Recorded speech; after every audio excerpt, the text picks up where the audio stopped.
For science. Hi, I'm Neil deGrasse Tyson, and this is Rising Stars. Today, we're featuring Rob Rhinehart, who's founder and CEO of Soylent, a meal replacement product that's all the rage in the tech universe. Rob, welcome. Thank you very, very much for having me. Soylent. How old were you when you started this? 24. Your company's now valued at what's in the, like $100 million? That was a few years ago. We've grown substantially since then. That's crazy. Crazy. Food is a huge market. So, how did you get initial funding to do this? So were you using your savings to start this? Was it in your garage? We'd raised a small amount of capital from a startup incubator founded by Paul Graham called Y Combinator. And then after we started to get off the ground a little bit, we used crowdfunding. We raised $3 million in a crowdfunding campaign. Was it the word Soylent that was getting people? It definitely stimulated some conversation. You're too young to remember the original reference. I'm a huge fan of the movie and the book. Soylent Green. Soylent Green. What is the secret of Soylent Green? Keeping that science aspect and that science fiction aspect is very important to me, because when you think of Soylent Green in the book, Make Room, that's a very real problem about population growth and burdening the Earth's resources. You know, I think we need to take these problems very seriously and catch them before they start. So what are you trying to do here? We're trying to make food better. We wanted to see what a balanced diet entails and then meet those requirements as elementally as possible. So elementally, you mean sort of molecular nutritional level of the product? Exactly.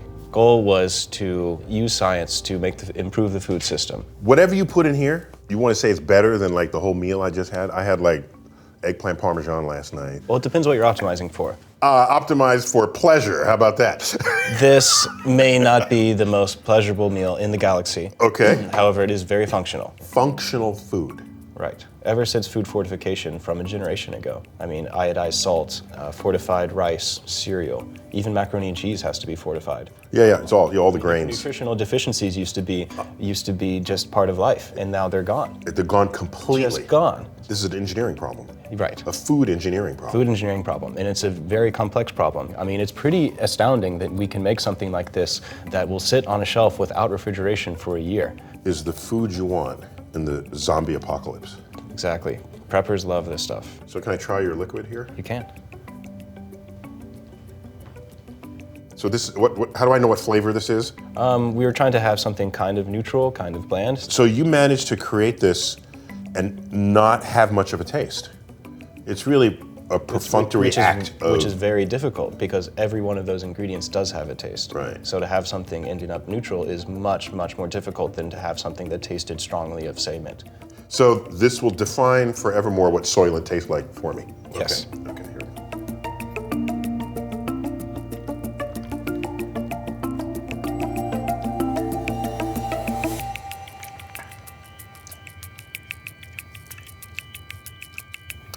Some of it reminds me of kaopectate. For diarrhea, you take kaopectate. This doesn't have the same function. Here's what you do. You know what it is? The urge to participate in this brilliant exercise in food is not bigger than wanting this to taste awesome. You know, we have another flavor. We have Coffeeist. You want to try that?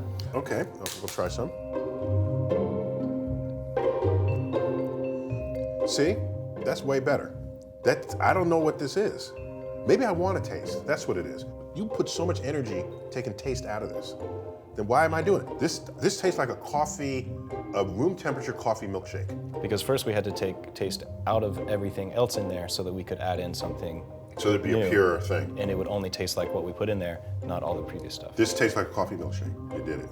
I think he likes it. So what's your science background? Because you can't just walk into this saying, I want new food, and not understand chemistry and physiology. Personally, I actually studied more electrical engineering and computer science. This in college? Are you a rare entrepreneur who actually graduated from college? I did graduate from college. I know, so I know disappointing. I lose a lot of credit. Yeah, yes. I don't know, no. So all it meant was that college did not homogenize your creativity. I suppose not. And so once you have the engineering background, you're science geeked out anyway, and then you just absorb the rest of what you need to know. Always loved learning, always loved studying, and I realized that I don't need to take a class on something to learn it. Yeah, And I think what a revelation that is. Right. That works only when you've learned how to learn. I wish I had more educators like you. I have it easy because I just look at a camera lens. I'm not there with the screaming kids. No, but you're when I see an actual teacher, it's like, oh, I'm not worthy. No, but you were like the world's coolest teacher. You know that. You must know No, that. I got good material. The universe is good material. Is this the future of food?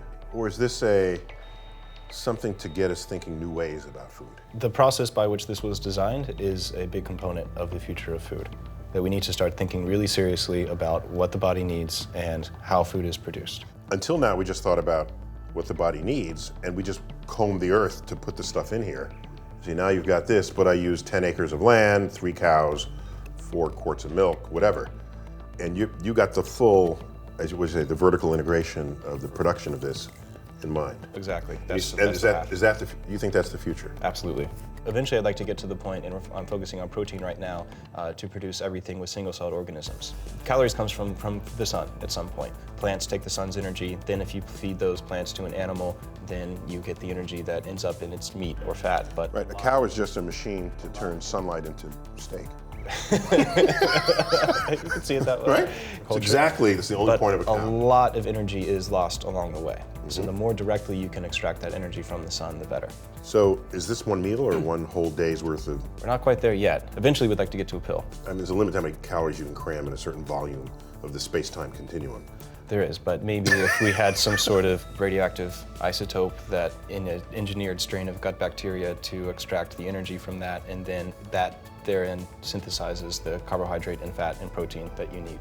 So you're actually thinking about this? Oh, absolutely. So we would, since we currently, and we evolved to be 100% chemical energy driven, in this model, part of us would be tapping nuclear energy. It's certainly possible. Maybe you wouldn't even need to swallow the pill. You could fit enough energy in a tiny seed that maybe you could implant the isotope and then the bacteria could feed off of that for a century. Presumably you wouldn't otherwise get cancer from it. You'd shield it. Okay. Holding aside that minor complication, you're dead from cancer in a week, but you're otherwise really healthy. But you're very well fed. I imagine a day, as long as we're making stuff up here, where we understand the genome of every species, recognize the commonality among us all, and figure out a way to turn some patches of our skin into photosynthetic surfaces. If you had an ideal surface on your skin to absorb sunlight, it should be completely black. And somewhere under there, you put in I guess you would need a few photosensitive proteins. Like you have blue-green algae, which not just uses chlorophyll, but also phycocyanin. I didn't know that. Mm-hmm. Okay. So because they had their run of Earth 4 billion years ago. Still going strong. Not what they used to be. Yeah, they're not. They used to be in charge of the Earth. Yeah, those were the days. They gave us all our oxygen. We are not the biggest changers of the Earth's climate. Those bacteria were. Another thing, speaking of the genome, is that you could, in theory, we could synthesize our own vitamins. How come we can't grow limbs but newts can? And why do we need some amino acids we can't make? Or what is it, we can't digest cellulose, and most of the plant life in the world is cellulose. Yeah, you could either have cellulitic gut bacteria. Then we'd have way more methane flatulence. And then cook it on your stove. The future of food! So you got the whole closed loop. Well, it sounds like you have just the right kind of background to think that creatively. If you had only a pure biology background, maybe you wouldn't have come to some of these revelations. Maybe not. The engineer thinks about a problem and how to solve it. And I think a great engineer or a scientist sees that the boundaries between the fields are not absolute. Right, and you just cross them over whenever you need to. Yeah, that chemical energy, electrical energy. Just energy. It's the same. It's energy. So what's next? You're just gonna keep growing the company, be a zillionaire, and then help the UN. Absolutely. Feed the world. We can help feed the world. And in time, I think we'll invest in the science and technology, vertically integrate food production such that you can have an at-home bioreactor that will print nutritious food directly from sunlight, air, and water. At-home bioreactor. Oh, yeah. Oh, yeah. You gotta go drop an octave. Like George Takei, oh my. Oh my. Oh my. Oh yeah. Yeah! So it's fascinating, the future of food. $2, under $3. That's a little over $3. This is under $3. You're out of control. Best is yet to come.